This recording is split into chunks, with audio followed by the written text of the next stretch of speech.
শেষ সময় প্রচারণাটা অনেক কষ্টকর হচ্ছে। নির্বাচনী প্রচারণাটা আরম্ভ হবে আমাদের ঈদের পরে। ভোট দিতে ইচ্ছা করছে না বা অনেক কন্ট্রোভার্সি হচ্ছে এবং সেই অভিজ্ঞতাটা কাজে লাগিয়ে এবার আমি নির্বাচনে আগাচ্ছি।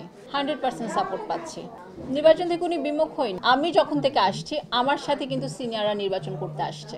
রোজার একদম শেষ সময় এবং শেষ সময় প্রচারণাটা অনেক কষ্টকর হচ্ছে, কারণ রোজা রাখছে, ভোটাররা আসতে পারছে না, অনেক যানজট, সব মিলিয়ে আমার মনে হচ্ছে যে নির্বাচনী প্রচারণাটা আরম্ভ হবে আমাদের ঈদের পরে। ঈদের আসলে তারপরও খুব ডিফিকাল্ট হয়ে যাবে। ঈদের আসলে 8 দিন পরেই আমাদের ইলেকশন, তাই আমরা আশা করছি ঈদের একটা দিন গ্যাপ দিয়ে তারপরের দিন থেকে আমরা নির্বাচনী প্রচারণা যাব।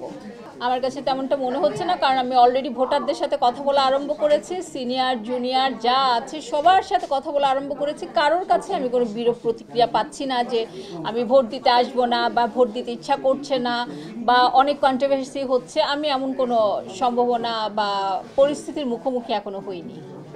আসলে একটা নির্বাচন যখন আমি করে ফেলেছি, এখন ধরুন অভিজ্ঞতা অবশ্যই, কারণ ওটা এত ল্যান্দি একটা প্রসেস ছিল, আমরা কোর্টেও গিয়েছি, তাই ওটা আমার একদম 80% অভিজ্ঞতা আমি অলরেডি অর্জন করে ফেলেছি এবং সেই অভিজ্ঞতাটা কাজে লাগিয়ে এবার আমি নির্বাচনে আগাচ্ছি। প্রার্থী এবার খুবই ভালো ভালো প্রার্থী আছে, এখনও আসলে আমরা আসলে প্রকাশ করিনি আমার মাহমুদ কলি এবং নিপুণ পরিষদে কারা কারা আছেন। খুব শীঘ্রই আপনারা জানতে পারবেন, কারণ 2 তারিখে তো আসলে আমরা নমিনেশন পেপার ড্রপ করব, সেদিনই সব প্রার্থীগুলোর নাম জেনে যাবেন। 100% সাপোর্ট পাচ্ছি।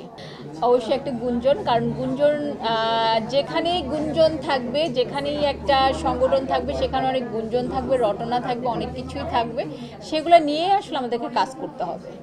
নির্বাচন থেকে উনি বিমুখ হয়নি। উনি যেদিন আমার সাথে নির্বাচন করতে আসছে সেদিনই বলছে উনি এবারেই করবে, আর কিন্তু করবে না।